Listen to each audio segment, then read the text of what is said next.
aywa un jour une actu ak Marcel Farba Maroun léegi lay doon xam ngeen ne également tey dafa choisir sujet boo xamante ne si également actualité la démb Cheikh Tidiane mi ngi koy wax dans nos différentes éditions Marcel ma bàyyi ko mu mel ni tey yaa ngi waxtaanee rapport IGE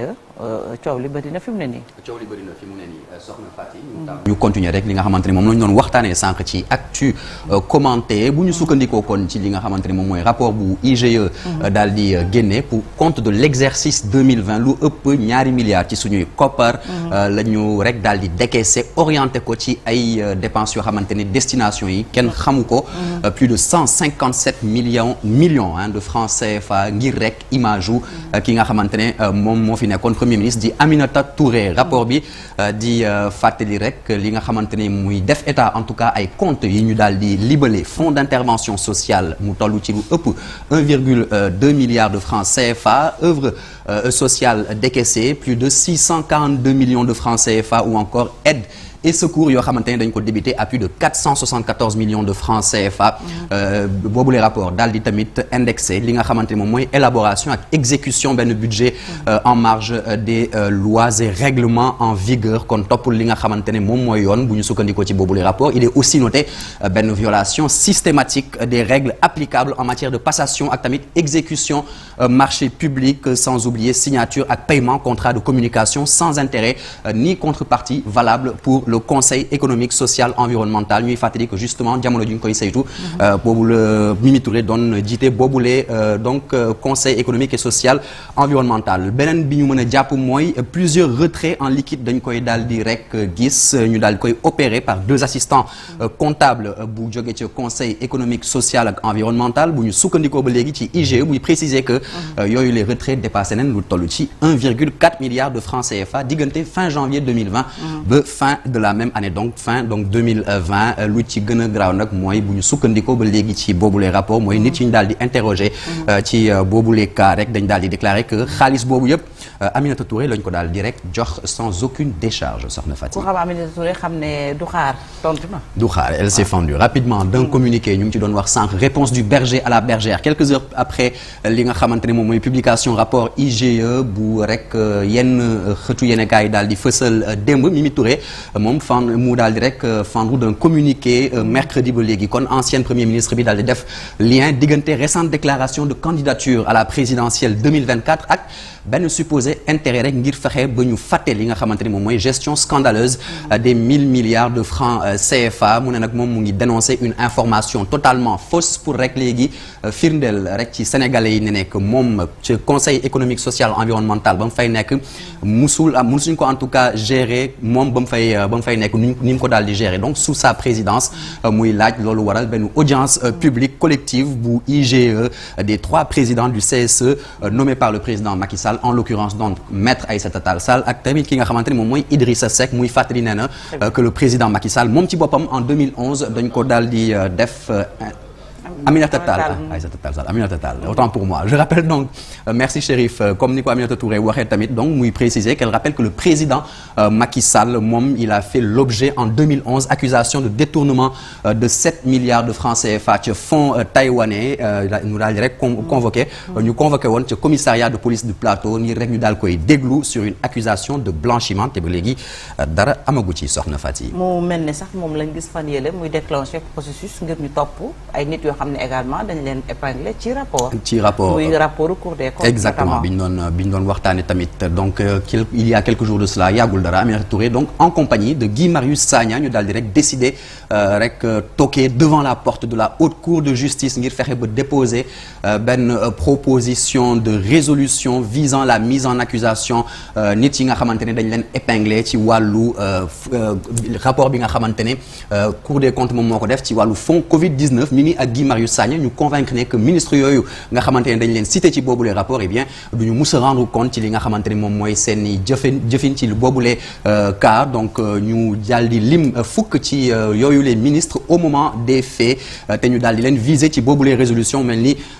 ku mel ni Mansour Faye nekkoon ministre du développement communautaire équité sociale ak territoriale au moment des faits Abdoulaye Diouf Sarr ministre de la santé au moment des faits Abdoulaye Daouda Diallo ministre des finances au moment des faits ak tamit Moustapha Diop ministre du développement industriel industriels ak des PMI Abdoulaye Diop ministre de la culture et de la communication au moment des faits Aïssatou Sophie Gladima moom nga xamante ne moom la ñu dénkoon mine ak géologie Zahra Iyane Thiam ministre de la microfinance et de l'économie sociale au moment des faits Ndeye Saly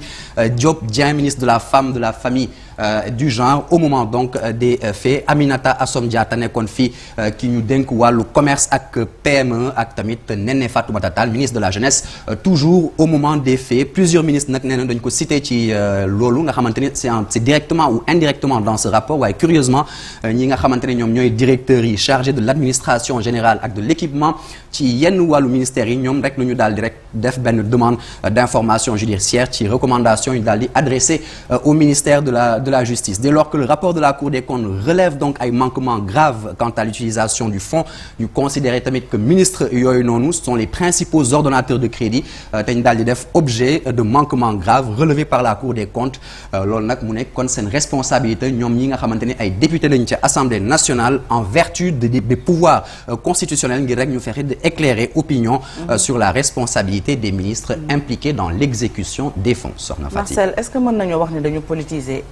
IGE? Ça en a tout l'air en tout cas Soxna Fati ndaxte rapport IGE bi dañ koy fàttali déjà bu 2020 bi maa ngi ko doon wax sànq c'est le 4e du genre publié en près de 7 ans gannaaw bu 2016 2017 ak bu ñu daal di mixé benn mu di 2018 2019 luñ ci jàpp rek mooy quasiment pas de suite judiciaire dans certains dossiers ayant trait à la politique ñuy fàttali que l'organe de contrôle en 2016 par exemple daal nay pointé ay manquements ci gouvernance financière ak économique bu administration centrale mu doon reproché tamit moom les IGE à l'équipe de Talla Sylla maire à l'époque de la ville de Thiès d'avoir prévu exécuter yenn activités yi nga xamante ni ci budget 2015 de la ville de Thiès la woon alors que relevé wul woon ci ay compétences ou ville fourniture scolaire tamit ñu acquérir de l'ordre de 19,5 millions de francs CFA ay secours ñu alloués aux indigents pour un montant de 16 millions de francs CFA alors que selon ce rapport ba léegi catégorie boobu de dépenses c'est du ressort des communes pas de suite non plus ci rapport bi nga xamante ne moom moo mettre en exergue la gestion des ressources naturelles dont découverte yu jëm ci wàllu pétrole ak gaz ci réewu Sénégal à l'époque ñuy fàttali que le média britannique BBC avait évoqué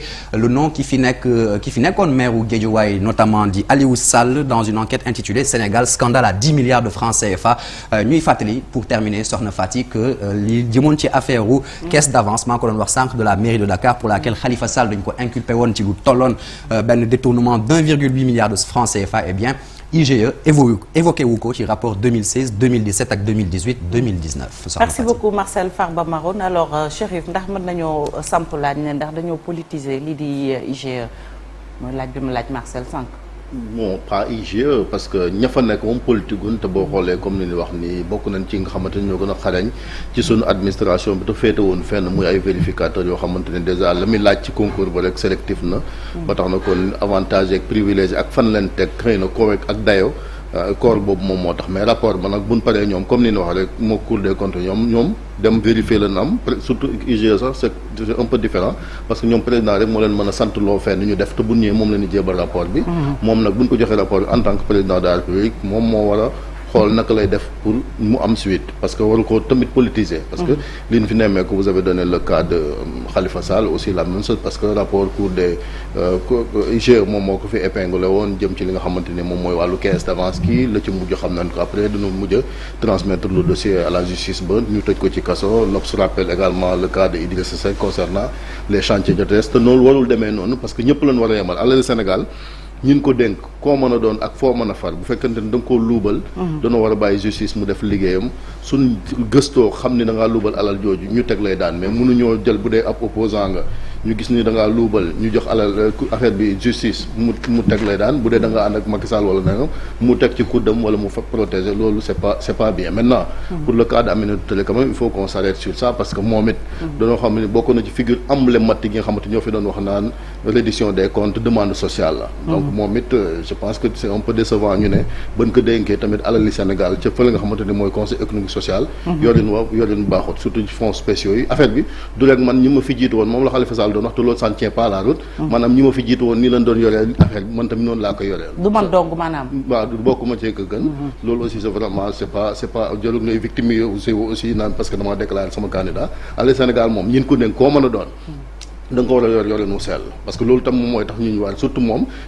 Pastef gi mu amoon ci wàllu kër yi moo fi indiwaat kër yi gis nga ko moo ci dugal ñu bëri sax nee na moo dugal Macky Sall ci tooxi doona gi nga xamante ni moom moo tax waa Karim Wade ak waa PDS mënuñ ko koo baal parce que mënu fee nekk lu toll ni Karim Wade ngi ni ñu exilé ko fii topp ko ci ay alal joo xamante ni lan ca njortoon ak lan doon xaar amun ko sax ci li nga xamante ni moom mooy wàllu reddition des comptes moo fi doon brandir fii ay chèque à l'époque si vous vous rappelez bi mu nekkee ministre de la justice naan ñii delloo nañ seen xaalis ñii delloo na xaalis moom bu fekkee ne dañ ko dénk àll Sénégal daf ko war a yoreen wu sell mais waru fee taxaw naan ñii ma jiitu nii lañ ko doon war a ça ne doit pas se passer comme ça moom moo tax après aussi bu fekkante ne da ngay politique aussi loolu ñi nga jàkkaarloog duñ la baal dara moom moo tax aussi il faut ñu bàyyi xel bu baax a baax mais li am solo ba am solo mooy buñ fàttane tamit beneen rapport bi nga xam ne moo fi nekk mooy bu Cour des comptes bi ñi nga xamante joxoon nañ ci baaraam tuuma ba léegi nit ñi di sàkku ne dañoo war a leeral ñoom aussi nañ leen yóbbu ñu leeral c'est vrai que y a un problème de timing qui se pose concernant kaw Mimi Touré mais bu fekkante ne liñ ko jiñ moo ko def